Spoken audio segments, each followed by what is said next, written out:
ॐ वन्दे वन्दारुमन्दारं वृन्दावनविनोदितं वृन्दावनकलानाथं पुरुषोत्तम अद्भुतं बोलिए पुरुषोत्तम भगवान की जय।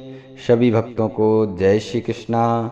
हम सुन रहे हैं पुरुषोत्तम मास के कथा, जो कि समस्त पुण्यों को देने वाली है और भगवान की भक्ति में लीन कराने वाली है। आज 12 अध्याय का श्रवण करेंगे। ध्यानपूर्वक सभी भक्त भगवान की भक्ति में, भगवान के चरणों में मन लगाते हुए, भगवान का स्मरण करते हुए इस अध्याय का श्रवण करेंगे। देवर्षि नारद जी ने भगवान नारायण से पूछा, हे प्रभु, जब भगवान शिव जी चले गए तब शोकाग्रस्त उस बाला ने क्या किया? श्री नारायण जी ने कहा, हे नारद, यही प्रश्न पांडुपुत्र युधिष्ठिर ने भगवान श्री कृष्ण से पूछा था। भगवान श्री कृष्ण ने युधिष्ठिर को जो उत्तर दिया था वही मैं तुमसे कहता हूँ, ध्यान पूर्वक सुनो। श्री कृष्ण जी बोले, हे राजन, शिव जी के जाते ही उस बाला का तेज नष्ट हो गया। इससे वह बहुत डर गई। उसकी ऊंची ऊंची श्वास चलने लगी और आंखों से आंसू गिरने लगे। उस तपस्विनी बालिका के हृदय में अग्नि सी जलने लगी तथा अंग प्रत्यंग में धड़कन सी होने लगी। अग्नि से जले पत्तों वाली बेल के समान वह झुलस गई थी। इस प्रकार कष्ट सहते सहते उसकी मृत्यु हो गई। सर्प जिस प्रकार बिल से निकलते चूहे को पकड़कर निगल जाता है, उसी प्रकार उस तपस्विनी बाला को बलवान काल ने अपने बस में कर लिया। उसी समय धार्मिक राजा द्रुपद यज्ञ की बहुत सी सामग्री एकत्रित कर यज्ञ कर रहे थे। उनके जलते हुए यज्ञ कुंड से वही बाला सोने की कांति वाली सुंदरी के रूप में प्रकट हुई। द्रौपदी नाम से विख्यात हुई। इस द्रुपद कन्या को मत्स्य भेद करके स्वयंवर अनेक राजाओं और भीष्म कर्णादि को निस्तेज करके अर्जुन ने प्राप्त किया था। कानों में सूल के समान लगने वाले क्रूर वचन कहते हुए दुष्ट दुशासन ने जिसे चुटिया पकड़कर खींचा था, हे राजन, उस समय मैंने इसकी ओर ध्यान नहीं दिया था, क्योंकि इसने पुरुषोत्तम मास की अवहेलना की थी। किंतु जब उसने प्रेम से मुझे बारंबार पुकारा, हे गोविंद, हे गोपीजन को आनंद देने वाले, हे दीनबंधु, दया के समुद्र, मैं इस दुष्ट दुशासन के हाथ में पड़ गई हूँ। हे प्रभु, क्या आपको यह नहीं मालूम है? श्री कृष्ण बोले, इस प्रकार कष्ट में पड़कर द्रौपदी ने मेरी शरण ली। मैं चाहे उसे भूल चुका था।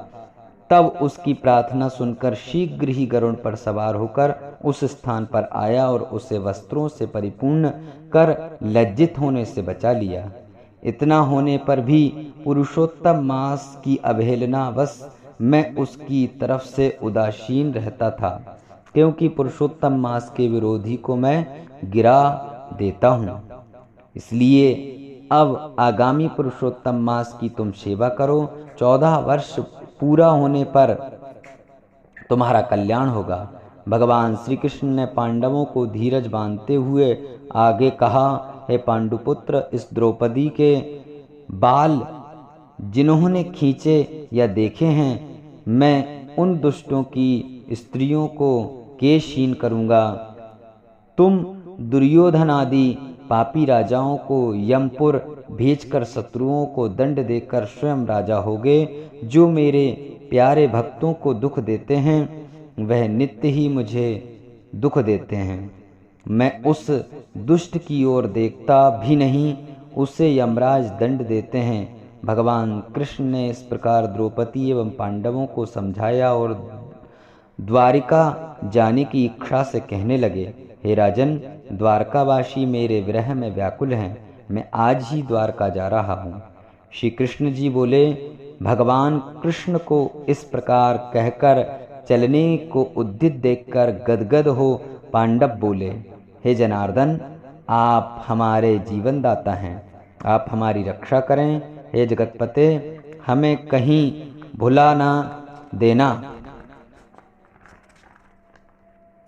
हमारे चित्त रूपी भ्रमरों को अपने चरण कमल में स्थान दो, वहीं हमारा जीवन है। आप ही हमारे आश्रय हैं। पांडु पुत्रों के सामने भगवान श्री कृष्ण प्रेम में भरे हुए धीरे धीरे चलकर रथ में बैठ गए। पांडव कुछ दूर उनके पीछे चले, जिन्हें श्री कृष्ण ने कुछ दूर जाने पर लौटा दिया और आप द्वारका चले गए। श्री नारायण बोले, श्री कृष्ण के द्वारका चले जाने पर राजा युधिष्ठिर तपस्या करते तीर्थों में विचरने लगे। श्री भगवान के प्रेम प्रिय पुरुषोत्तम मास में मन लगाकर भगवान कृष्ण के वचनों को याद करके अपने भाइयों तथा द्रौपदी से यमराज वह धर्मराज युधिष्ठिर ने कहा, पुरुषोत्तम मास की कहानी तो सुनी ही है। पुरुषोत्तम की पूजा के बिना कैसे सुख प्राप्त हो सका है। जिस प्राणी ने पुरुषोत्तम पूजन किया वही धन्य है तथा श्रेष्ठ एवं पूज्य है। इस प्रकार पांडवों ने सब तीर्थों में घूमते हुए पुरुषोत्तम मास आने पर उसका व्रत नियम पालन किया। अंत में भगवान कृष्ण की कृपा से 14 वर्ष पूर्ण होने पर उन्होंने निष्कंटक राज्य प्राप्त किया। इससे पहले भी सूर्यवंशी राजा दृणधन्वा पुरुषोत्तम मास के व्रत के प्रभाव से बड़ी सुख समृद्धि, पुत्र पौत्रादि का अपूर्व सुख तथा अनेकों भोग भोग कर बड़े बड़े योगियों को दुर्लभ भगवान के लोक को प्राप्त हुए। हे मुनि, इस मास का महत्व करोड़ों कल्प बीतने पर भी मुझमें कहने की सामर्थ्य नहीं है। इति श्री पुरुषोत्तम मास महात्म्य पुरुषोत्तम व्रतोपदेशो नाम 12 अध्याय। बोलिए लक्ष्मी नारायण भगवान की जय। श्रीमन्नारायण नारायण नारायण, श्रीमन्नारायण नारायण नारायण। आज के दिन ऋतुफल का दान कर कर आप बहुत पुण्य अर्जित कर सकते हैं। जय जय श्री राधे, जय जय श्री श्याम।